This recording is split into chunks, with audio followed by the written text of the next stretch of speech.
두 번째 에피, 나일강 물전쟁. 저 이거 굉장히 좋아하는 소재인데. 아, 좋아하실 것 네, 같았어요. 제가 나일강 전문 아니겠습니까? 네, 그렇습니다. 왜 뭐든지. 좋아하세요? 어? 왜 좋아하세요? 메소포타미아부터 시작해가지고요.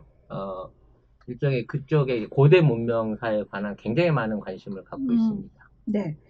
자, 나일강 물전쟁에 대해서 브리핑 들어가도록 하겠습니다.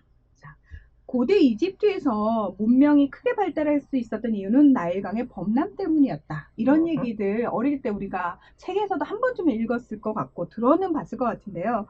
매년 7월 하순부터 100일 가까이 나일강 하류가 범람했고 사실은 이로 인해서 그 일대가 비옥한 땅으로 탈바꿈이 됐다. 그렇기 때문에 이집트에서 그 문명이 발달할 수 있었다라고 얘기를 하는데요. 나일강이라고 하는 게 우리가 항상 나일강 하면 이집트밖에 생각 안 나거든요. 딱 이집트부터 먼저 생각해서 아 나일강이라는 강이 자 아프리카 대륙이 이렇게 있어요. 아프리카 대륙이 이렇게 있으면 바로 위가 지중해고 그 위가 유럽 대륙이잖아요. 그러면 이집트라는 나라는 이쪽에 붙어 있어요. 이집트, 리비아, 그리고 알제리, 모로코 이렇게 위로 쭈르르 있는 이거 있거든요. 곳에 튀니지 조그만하게 하나 있고. 근데 이집트가 나일강이 마치 여기서 시작이 돼서 아프리카 대륙 쪽으로 흘러갈 것 같잖아요. 우리가 지도상에서 보면은 맞아요. 이집트가 위에 있으니까 나일강이 거기서 시작되는 것 같은데 사실은 틀렸다라는 겁니다. 이집트는 나일강의 하류입니다. 그러면 나일강이 어디서 시작되지? 나일강은 아프리카 대륙에 쭉 내려오시면 아래쪽에 에티오피아 요쪽에서 시작이 됩니다. 자, 나일강은 블루나일, 그러니까 청나일강과 화이트나일, 백나일강을 합쳐서 부르는 이름인데요. 자, 아마존강이 7,062km로 가장 긴 강이죠, 세계에서. 나일강은 두 번째입니다. 6,690km에 달하는 긴 강인데 에티오피아 고지대의 타나 호수에서 시작된 블루나일, 청나일강이 쭉 해서 올라가는 거예요.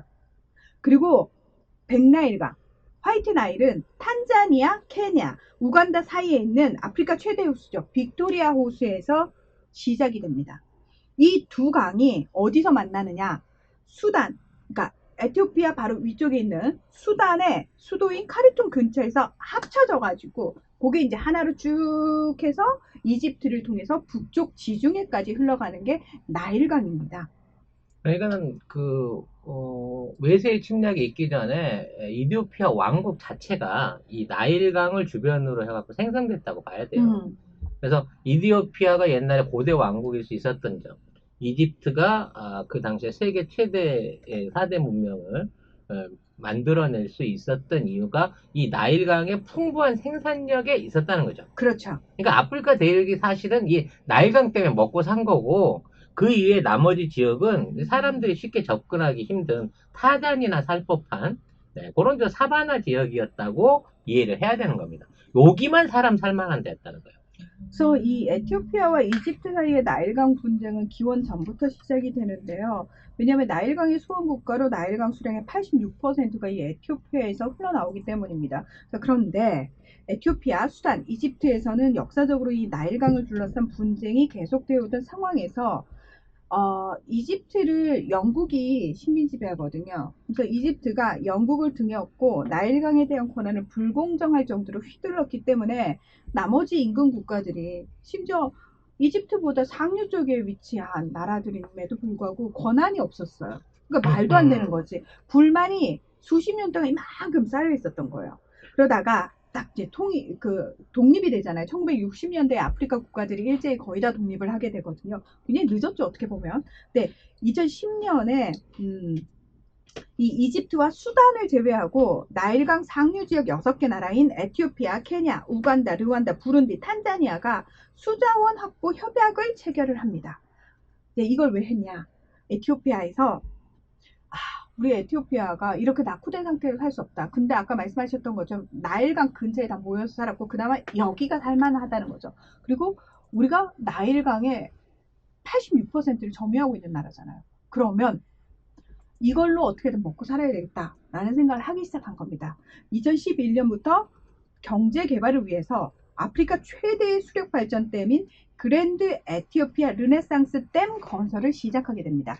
줄여가지고 GERD라고 하는데, 이 댐에 물을 만약에 다 채우게 되면은 당연히 하류 지역인 이집트에 옛날에 뭐 범람해서 거기서 문명이 발달했는데 이런 일은 이제 있을 수도 없고, 없지, 상류에서 물 닫아. 그렇죠. 닫아버리면 무슨 상황까지 벌어지냐? 물 부족에도 시달릴 수 있는 상황이 생겨버린 겁니다. 근데 2014년에 수단은 생각해보니까 왠지 이집트와 붙어가지고 우리가 에티오피아에 맞서는 것보다는 에티오피아가 정말 세계 최대 수력댐을 건설하니까 우리도 전력 부족하잖아요.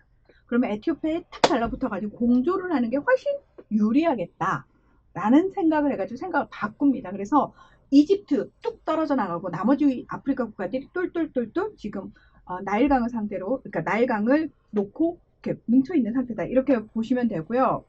자동차 엔진의 활력을 퓨어 부스터. 이거 써보신 분들은 아시겠지만 출력이라든지 연비 개선되는 게 바로 보여. 엔진 소리 자체가 변한다니까. 산수몰 검색을 하시거나 02-931-2820으로 연락을 주시면 된다고 합니다.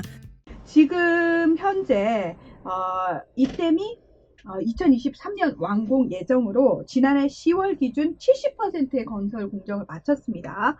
아프리카 최대, 세계에서는 7번째로 큰 수력 발전소가 될 전망이고요. 저수량이 무려 740억 톤. 이게 어느 정도냐? 혹시 여러분 소양강 가보셨어요? 저는 춘천 MBC에서 방송했었잖아요. 2년 동안 방송을 했는데 춘천 MBC에 올라가는 쪽에 호수가 있어요. 거기가 작은데도 불구하고 저희 어머니가 딱 보시더니 저거 바다냐고 물어보시더라고요. 그러니까 근데 거기는 의암호라고 작았어. 근데 그거보다 더 큰 게 소양호예요. 소양강 댐이 29억 톤이에요. 그러니까 그거보다 무려 25배 이상 큰 댐이 지금 에티오피아에서 건설이 되는 겁니다. 댐 높이만 155m, 길이 1.8km에 이르고요. 자, 근데 이 댐을 그럼 에티오피아가 무슨 돈이 있어서 지었느냐? 거의 85%를 중국이 자관을 해줬다라는 겁니다. 뭐 공짜로 해줬을 리는 없고 당연히 뭔가 있겠죠. 그것 때문에 지금 이제 말씀을 꺼내셨으니까 좀 넘어가야 되는데, 사실 이 나일강에 관련된 물 분쟁이 전부 중국이 개입해서 이게 생긴 거예요. 그렇죠. 중국이 제일 친한 나라가 이제 이집트입니다. 사실은 에티오피아하고 이집트를 중심으로 해갖고 사업들을 많이 진행을 했어요. 그래서 이집트에다가는 일종의 자유무역 시장을 열었습니다. 그러니까 이집트를 유럽하고 연결하는 고두보를 세우기 위해서 엄청나게 많은 돈을 투자해갖고 신도시 같은 것들을 세운 거예요.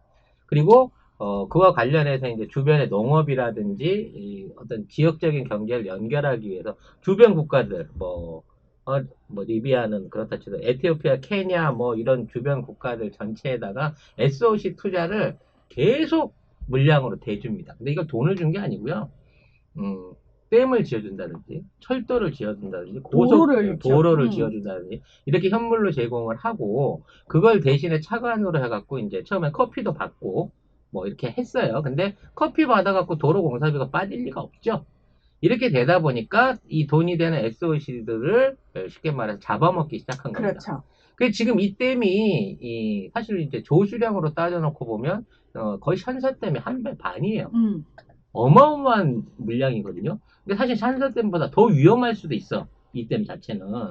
근데 그렇죠. 이마만한 사이즈의 댐을 만들어서 이 수자원을 관리하는 실질적인 주인은 누구다? 중국이 중국이 될 가능성이 있다는 거죠. 이미 중국이에요.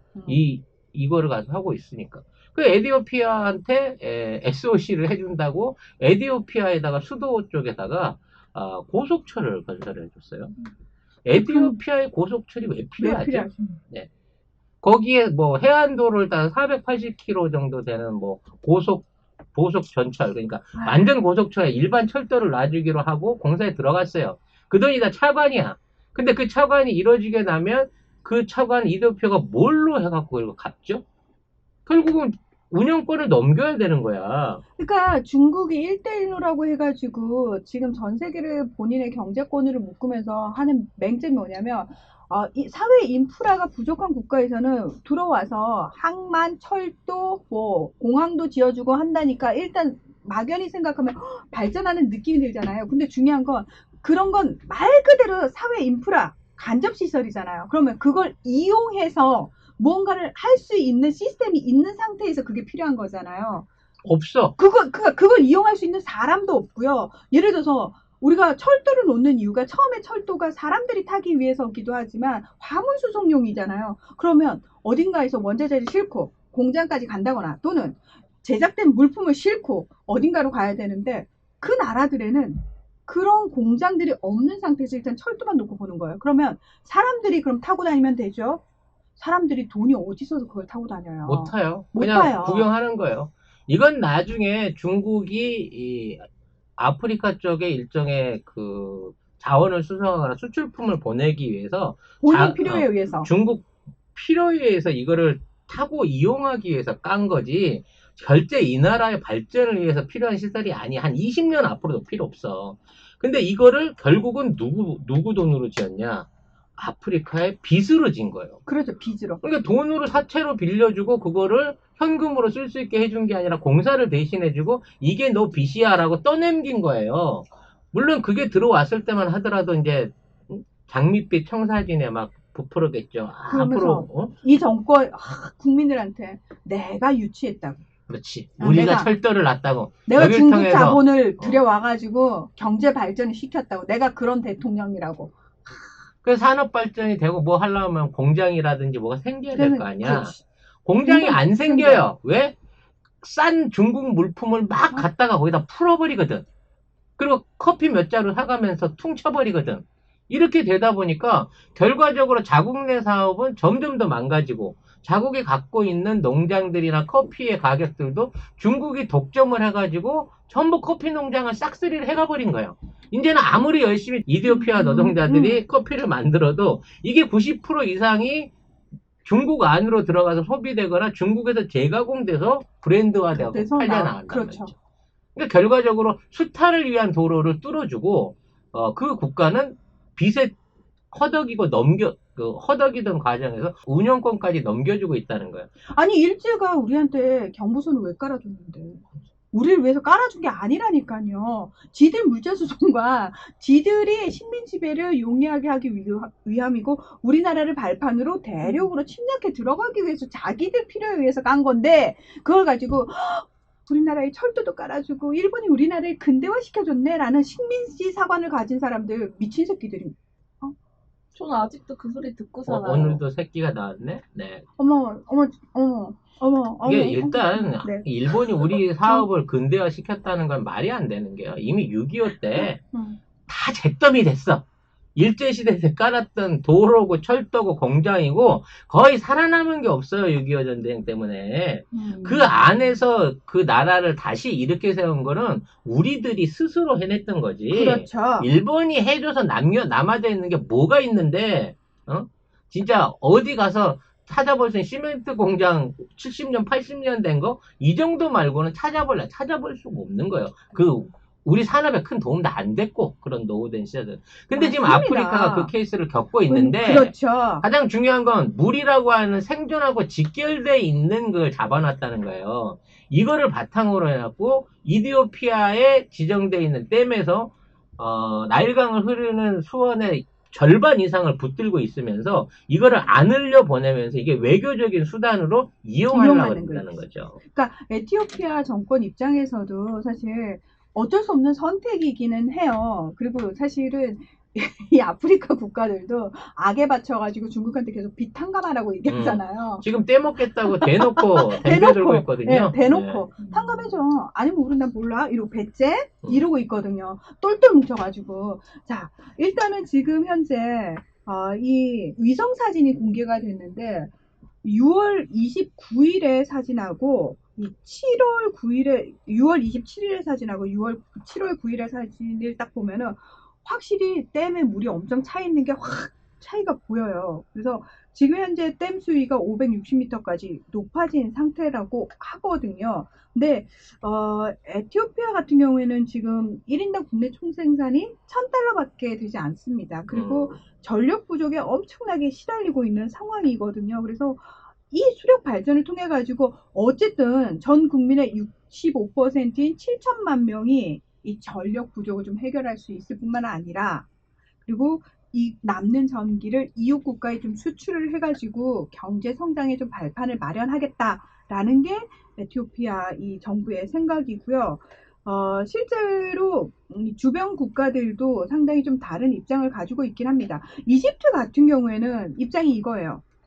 그러니까 인구의 90% 이상이 나일강을 식수원으로 사용하고 농업, 어업, 교통, 관광 등의 용도로 활용을 하고 있다. 그래서 나일강 유량이 2%만, 단 2%만 줄어들더라도 약 100만 명의 생계가 위협을 당한다라고 얘기를 하는 겁니다. 그러면서 아니 근데 이집트가 사실 나일강의 하류에 있긴 하지만 상류인 국가 에티오피아한테 댐을 지어라 마라 할 수는 없거든요. 근데 그리고 이디오피아가 자기 경제력이나 기술력 갖고 그런 거대한 댐을 지을 수 있을 거라고 이집트는 상상도 안 했겠지. 그리고 되게 웃긴 게 얘들이 영국을 등에 업고 갑질하던 그 앞잡이 시절 있잖아요. 그때 습까지 남아있어가지고 이것들이 뭐라고 얘기를 하냐면 1929년에 영국 정부가 나일강 상류 사업에 대한 사업권을 이집트에 부여했어. 그렇기 때문에 우리한테 권한이 있어라고 얘기를 해요. 이런 무슨 자다가 봉장 뚫을 지금 독립한 지가 언젠데 그걸 근거로 들이밀면 에티오피아 입장에선 더 개거품을 물 수밖에 없는 상황이죠. 그러면서 이집트는 무슨 얘기까지 하냐면은 계속 에티오피아를 협박했어요. 너네 자꾸 그럼 우리 군사적으로 확 쳐들어간다. 이런 식으로. 지금 이집트가 리비아 내전 참전 결정했거든요. 얘들은 약간 이집트 애들이 유독 뭐지? 아프리카 국가들 중에서도 그렇고 좀 자만심이 심하죠. 네. 근데 더럽게 못 사는 나라. 지들이 유럽인 줄 알아. 근데 더럽게 못 살아. 인구수는 1억이 넘어가. 인구는 많아. 근데 먹고 살 게 내부에는 없어. 땅도 척박해. 그러면 이집트는 어떻게 돈을 버느냐? 이집트인들이 인근 중동 국가라든지 유럽이라든지 딴 나라로 가서 거기서 돈을 벌어가지고 자국으로 보낸 돈 있잖아요. 그게 경제에서 차지하는 비중이 굉장히 커요. 그래서 아프리카에서도 마찬가지고 이슬람 국가들 사이에서도 마찬가지고 이집트인 그러면 이렇게 약간 조금 안 좋은 이미지. 떠돌이 노동자들 국가, 노동력 수출국 이런 식으로 봐지는 거예요. 그러면서도 이렇게 못된 소리는 계속하는 거예요. 그러니까 다른 나라 입장에서는 야 도끼개끼 니들도 어렵고 우리도 어려우면 같이 협력을 할 생각을 해야지 걸핏하면 우리 군사력을 확 쳐버릴 거야 이런 식으로 위협을 한다라는 거죠. 아무튼 중국이 아프리카를 거의 독식하고 있는 건 사실인데요. 가까운 이디오피아 인접국의 지부티에 군항을 세웠고 여기에 이제 군대를 파견을 했고요. 자, 중국이 해외 파병을 첫 번째로 한 곳이 2016년에 지부티라는 곳입니다. 이 지부티라는 곳은 아프리카 대륙에서 보면은 꿀처럼 조그맣게 튀어나온 데가 있어요. 아래쪽에 보면은 소말리아 위쪽에 보면은 그래서 거기에 사실은 중국만 들어와 있는 게 아닙니다. 일본군도 가 있고 일본은 물론 평화 유지 업무를 띠고 일본도 가 있고 미군 기지가 거기에 있습니다.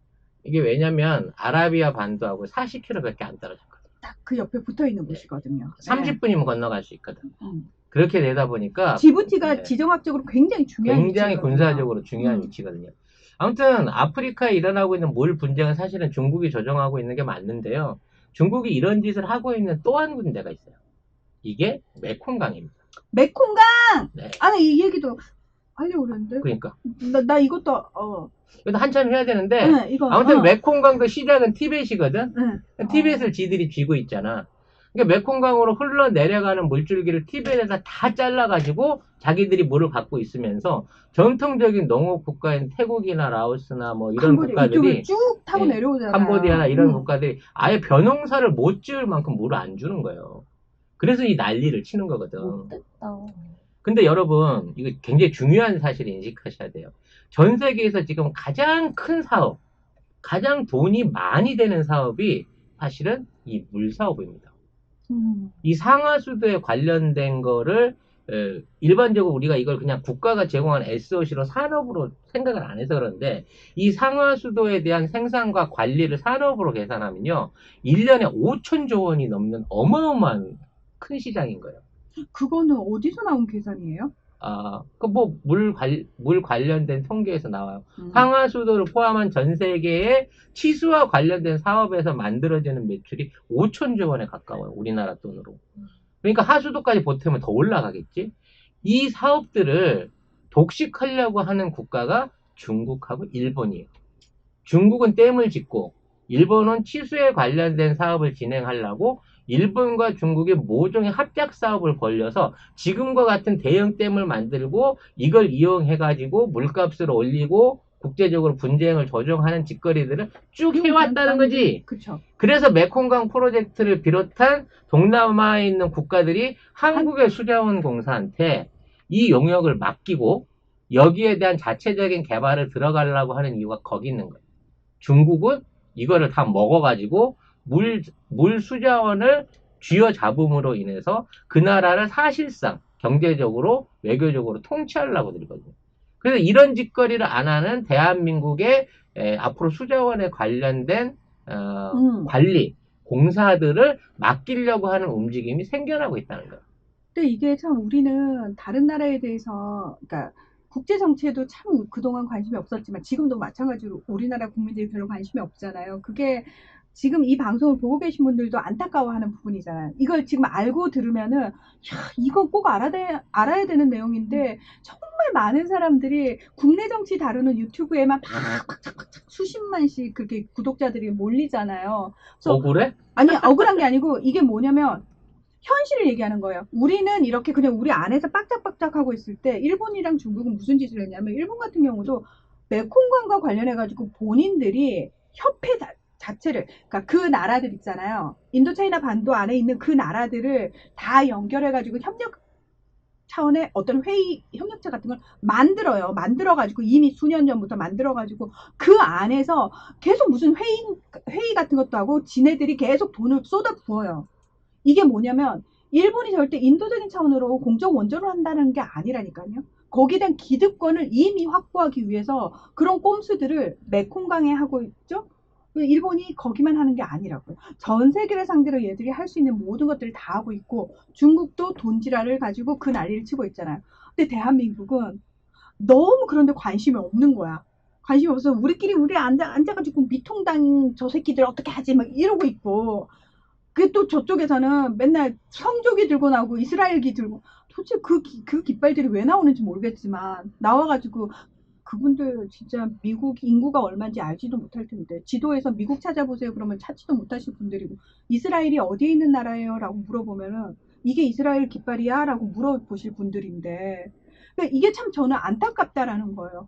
우리가 우리 안에서 빡짝거리고 있는 동안 전 세계는 이미 너무나 치열하게 움직이고 있고 실은 우리 수자원공사가 왜 메콩강이랑 이러고 우리는 음용부어를 제공하고 있을 때 사실 그 메콩강을 본류로 살아가는 많은 나라들은 심각한 상황에서 SOS를 우리나라에 친 건데 우리가 왜 우리한테 했을까요? 이러고 한심하다는 거예요. 그러면 안 된다라는 거죠.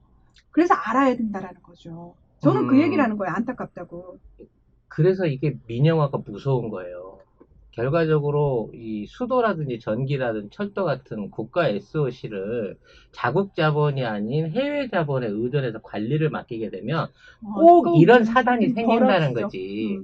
그럼 물값이 아무것도 아닌 것 같지만 베네수엘라나 뭐 이런 그 아르헨티나 물 민영화를 했던 국가들 보면 수도세가요 보통 10배, 16배씩 올라요. 철도 민영화하면 저 부산 갈 때 KTX 탈 때 싸게 타면 5만 원, 6만 원대 탈 수 있거든요. 근데 이게 이제 10배가 돼도 우리는 할 말이 없는 거예요. 지금 이제 물 사업 규모를 설명을 드리니까 아 이거 물값이 싼데 그렇게 돈이 되나 이런 식으로 생각을 하시는데요.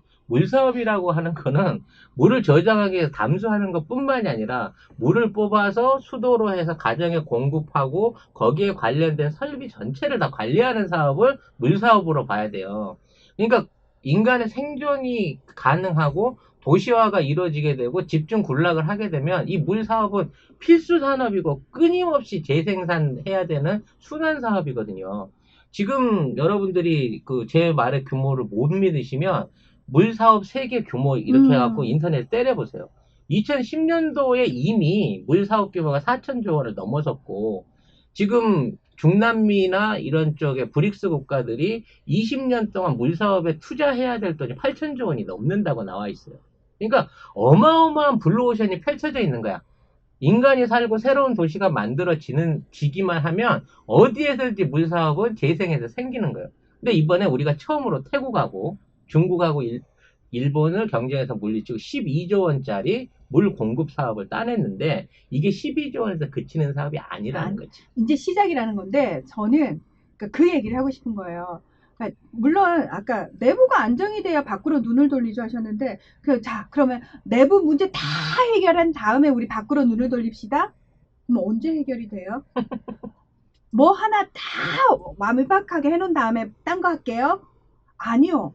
동시다발적으로 가야 그럼요. 돼요. 선우가 있을 수 없는 없는 거예요. 거예요. 동시다발적으로 가야 돼요. 우리가 반도체 사업에 올인하기 때문에 다른 사업은 쳐다도 보면 안 됩니까? 아유, 안 돼요. 아니잖아요. 응, 동시다발적으로 네? 가야 돼요. 마스크도 팔고, 백신도 팔고, 물 수출 기술도 팔고, 렌탈하는 장사도 가르치고, 다 돈 해야 돼요. 내면 다 뭐든지 해야 되는 겁니다. 그런데 중요한 네. 거는 목적이 보세요. 제가 나를 뭔가 빼먹을 게 있어서 오는 눈빛하고 그냥 인간적으로 일단 친해졌는데 신뢰가 생기니까 뭔가 같이 해보고 싶어. 이거는 차원이 다른 문제예요. 자, 중국하고 일본은 눈빛 자체가 바짝바짝 내가 니들 나라 잡아먹을 거야 이 눈빛으로 오는 게 그 사람들 눈에도 보인다는 거죠. 근데 우리는 그건 없어. 그건 없는데 문제 뭐냐? 너무 그 나라에 대해서 몰라. 문화도 모르고 정치도 모르고 분위기 너무 몰라. 공부를 안 하니까. 그러니까 저는 지금 아이들이 그런 걸 익숙하게 배우면서 그러니까 그걸 너무 당연하게 알면서 커가야 된다라는 거죠. 그래야 그 아이들이 이제 사업을 하고 그 아이들이 함께 어우러져 살아가야 될 사람들은 세계 시민들이거든요. 세계 다른 나라 사람들이거든요. 근데 야, 너 어느 나라 출신이야? 그거 어디 있어? 그거 뭐 못 사는 나라야? 잘 사는 나라야? 저는 이 수준이어서는 안 된다라는 거죠. 근데 지금 어른들은 그 수준이라. 어디 붙어 있는 나라야? 뭐 하는 나라야? 대통령제지 왕이 있어? 왕이 왜 있어? 정치 제도가 뭐야? 그 북한이야? 뭐 이렇게. 그러니까 이런 수준이어서는 곤란하다는 거예요. 우리 아이들은. 근데 너무 웃긴 게 뭐냐면 기득권들이 어른 세대가 국제 정치에 관심이 없고 모르다 보니까 아이들한테 교육적인 측면도 그 부분을 제공을 못 해주는 거예요. 결국 우리가 이명박근혜 시대 때 그 민영화시킨 많은 뭐 주택공사라든지 뭐 수자원공사 이런 것들이 민영화되고 국가관리 주도에서 많이 망가졌었잖아요. 네. 그렇게 망가진 이유가 돈을 못 번다는 이유에서 망가진 거거든. 근데 국가 안에서 운영되는 공기업이 돈을 벌려고 하면 그만큼 국민한테 비용을 많이 걷어야 되기 때문에 그건 국민 부담을 높이는 짓이고요. 자, 이런 방식으로 한국 안에서 얻어낸 노하우를 가지고 해외에 가서 발전소를 짓고 댐을 짓고 수자원 공사를 하고 담수화 설비를 하면서 얼마든지 돈을 벌 수 있는 길이 열려 있다는 거지. 이게 진정한 자원 외교인데 이거를 역으로 파먹어갖고 국가에 있는 기관 시설들과 SOC 산업들을 해외에 팔아먹었어요. 터널 공사를 팔아먹고 도로 공사를 하는데 돈 몇 푼 받아서 그 공사를 했고 나중에 사용료로 계속해서 돈을 빼돌리가 맥컬리 같은 기업을 유치하는 게 이게 우리 정치의 실수였다는 거야 결과적으로. 네. 그러한 중간에 결과를 누가 얼마나 빼먹은 거야? 잊고 있었는데. 맥컬리의 한국 담당 그 부장이 이명박이 친아들이었잖아. 그럼 할 말 다 했지. 잊고 하여튼 있었다고. 이러한 방식으로 정치가 개인 사리 사욕에 빠져버리게 되면요. 아무리 좋은 기술과 아무리 우수한 기능을 가졌다고 해도 세계 시장에서 인정받을 수 없는 겁니다. 지금 우리 기업들이 해외에 나가서 또는 우리의 그 여러 가지 산업 분야에서 해외에서 인정받고 있는 부분은 우리의 정치와 우리의 행정부와 또 우리 국민의 도덕성을 그 기업의 도덕성을 인정받기 때문에 경쟁이 되는 거예요. 그렇죠. 이제 뭐 단가치기 해갖고 이제 뭐 공사비 싸게 해주니까 나한테 넘기시 이제 이 시대가 지났어요. 이제는 그러니까 진짜 그 시대는 지났어. 이제는 믿을 수 있는 기업, 같이 갈 수 있는 기업, 처음부터 끝까지 믿고 서비스 해줄 수 있는 기업에다가 공사를 맡기고 그 기업과 함께 한다는 거예요. 이제 신도시를 하나 지어주면 지어주고 나서 끝나는 게 아니라 그 도시에 사는 사람들이 대를 이어서 먹고 살고 이제 물을 쓰고 전기를 쓰고 생활을 할 수 있는 모든 인프라들을 끊임없이 제공해 줄 수 있는 국가만이 이런 SOC 사업에서 살아남는다는 거예요. 그런 면에서 이런 SOC를 전반적으로 다 갖추고 있는 대한민국이 이러한 전 세계의 인프라들을 관리할 수 있는 그런 기술 국가로 SOC 전문 기업으로 성장해 나가야 된다는 거죠. 나쁜 예의 지금 아프리카 물사업 같은 경우를 보는 겁니다. 그렇죠. 그래서 실제로 지금 사실 중국이 1대1로를 한데 그래서 그 차이나 머니가 전 세계에 퍼져 있대라는 수준에서 그치시면 안 된다는 거예요. 실제로 그 1대1로의 형태가 어떤 식으로 들어가고 그게 그 나라를 어떤 식으로 좀먹고 있고 그걸 그대로 가져와가지고 우리나라도 맞아. 옛날에 일제시대 때 일본이 우리나라를 이런 식으로 수탈해 먹었지. 경제적으로 이렇게 잠식해 들어왔지. 이거 그리고 그렇다면 그 역사를 정확하게 알고 그 세계사를 안다면 국제정치를 안다면 지금 우리나라에 예를 들어서 국내적으로 어떤 기업이 어디에 팔리고 뭐 이런 얘기를 들을 때 잠깐만 그러면 저 외국 기업이 들어온다는 거야? 컨소시엄으로? 그럼 쟤네가 얼마 정도의 지분을 먹는다는 거지? 그 기업이 도대체 어떤 기업이지? 그걸 막을 힘이 우리한테 생긴다는 거야. 알게 되면. 근데 그걸 하나도 모르면은 글쎄 뭐 국내에 살 데가 없나 보네? 그럼 외국에서 들어와서 사면 되는 거 아니야? 아유 뭐 알아서 잘 팔겠지? 외국 기업이 들어와서 우리 수도 관리하면 물의 뭐 질도 진짜 좋아지고 우리 수돗물에서 프랑스 에비앙 물만 나는 거 아니야? 뭐 이런 기대를 가지시면 안 돼. 그렇죠. 그거 아니기 위해서 제가 아까 좀 좋은 얘기 기분 좋은 얘기 가져오면 안 되냐고 그랬는데 제가 현실입니다. 국제정치 현실입니다. 라고 얘기를 했던 이유가 딴 게 아니라 그걸 정확하게 아셔야지 우리나라 정치가 어떻게 돌아가고 있고 우리나라 정치인들 중에서 지들 뱃속을 채우기 위해서 뒷공무니로 돈 받아 처먹고 나라를 어떤 식으로 팔아먹고 있는지가 보인다라는 거예요. 이걸 모르면 그것조차도 보이지 않는다는 겁니다. 그래서 여러분이 공부를 하셔야 되고 저 아까 여기 댓글 중에 그러면 아이들 교육은 어떻게 해야 될까? 아이들 국제정책 가르쳐야 돼요. 어릴 때부터 저는 교과 과정에 넣어야 되는데 우리가 어릴 때 저 고등학교 1학년 때 세계지리 배웠는데 너무 외울 게 많으니까 재미가 없어요. 그러니까 그런 식으로 세계사를 가르치면 안 돼요. 되게 재미있는 얘기를 가르쳐야 되거든요. 갑자기 이제 이건 사족인데 앞으로 교육도 이제 비대면 교육이 강화되지 않습니까? 네. 결국은 소비자 학생들의 선택을 받을 수 있는 교육이 돼야 돼요. 맞아요. 더 재밌고 더 제대로 가르치면서 정확한 정보를 전달할 수 있는 교육 쪽으로 이 모든 게 몰려가게 될 겁니다. 그래서 제가 우리 방송이 제가 그랬잖아요. 지난 시간에 우리 방송에 애들이랑 같이 보면 참 좋을 방송이 되는 게 제가 꿈이라고 그랬잖아요. 그래서 저희가 만약에 구독자 조금 더 늘어나고 여기 여유가 좀 생기면 저는 진짜 꼭 해보고 싶은 게 스튜디오에 대한 꿈을 저희가 가지고 있는 이유가 뭐냐면 매일 방송하고 싶은 이것만 가지고 좀 뭔가 우리 생활도 되고 이걸 좀 업으로 삼아가지고 제대로 체계적으로 방송을 하고 싶은 욕심이 있잖아요. 저런니의 교육 채널. 그래서 저는 정말 그거 하고 싶어요. 그러니까 제가 교사 자격증도 있거든요. 또 잘한지. 숟가락 훅 저 들어왔어. 교사 자격증 있거든요. 교육학 부전공 했거든요. 그래서 저는 아이들의 교육에 되게 관심이 많아요. 왜냐하면 진짜 어릴 때부터 제대로 가르쳐야지 우리나라가 앞으로도 이 험악한 상황에서 5천년을 우리 조상들이 버티게 해줬듯이 우리나라가 앞으로도 5천년, 만년을 갈 수 있으려면은 아이들 교육을 제대로 시켜야 된다라는 게 저는 굉장히 확실하기 때문에 교육적인 관심 많거든요. 그래서 꿈이 있다면 저희가 교육적인 아이들이 볼 수 있는 컨텐츠로 방송을 또 만드는 게 저는 그 꿈이에요. 그거 송작가 TV에서 꼭 그걸 하고 싶어요. 네. 금값이 올라서 정말 큰일입니다. 그래서 팔로 오시는 분들이 없으시다고 합니다. 광고비를 자진 반납해야 한다. 금값이라도 문의를 해주시면. 종로 3가 전철역 8번 출구 앞입니다. 럭키 주얼리 도매상가 1층 8호.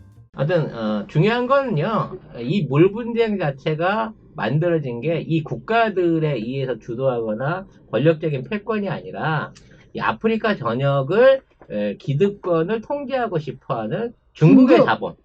네, 그 자본이 이와 같은 사태를 만들어 놓고요. 나중에 이제 뭐 물을 더 내려주네, 안 주네, 수원이 부족하네, 뭐 해서 군사적 분쟁이 생기잖아요. 가까운 데 있는 지부티에서 부대 한 2, 30만 명 풀어가지고요. 일종의 이제 군사적 개입까지도 언제든지 할 수 있는 준비가 돼 있습니다. 왜냐면 1대1로 건설 계획에 보면요. 그 노동자와 시설들을 보호하기 위해서 중국이 언제든지 자위권을 발동할 수 있다라고 하는 발동할 수 있다. 발동할 수 있다라고 하는 조항이 다 들어있다고 합니다. 그러니까 중국인 노동자들을 습격한다든지 만약 게릴라가 그렇죠. 아니면 이제 뭐 어떻게 돼서 중국인 노동자가 매를 맞거나 폭행을 당했다. 그러면 바로 이거는 일종의 이제 전쟁 선언이 됨과 마찬가지로 자위를 위한 중국군이 파병될 수 있기 때문에 쉽사리 군사적 행동을 하기도 어렵다는 거죠. 네.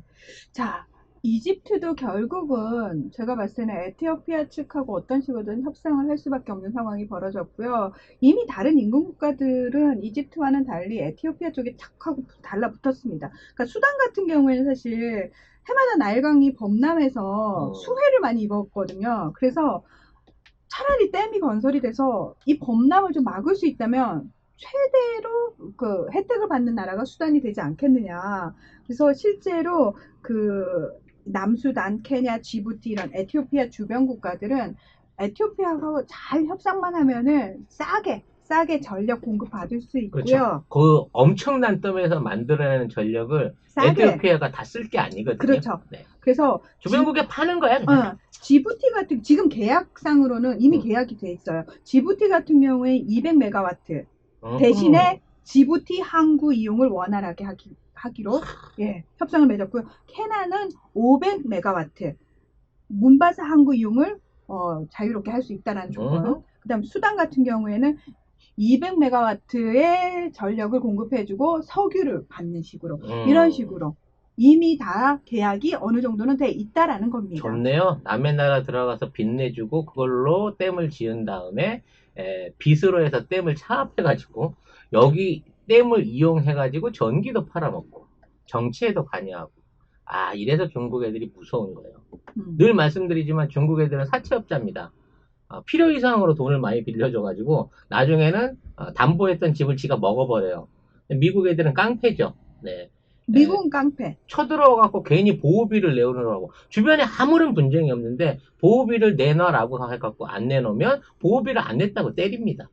그래서 그걸로 돈을 삥을 뜯어갖고 사는 게 지금까지 미국의 어떤 그 경제 방식이었거든요.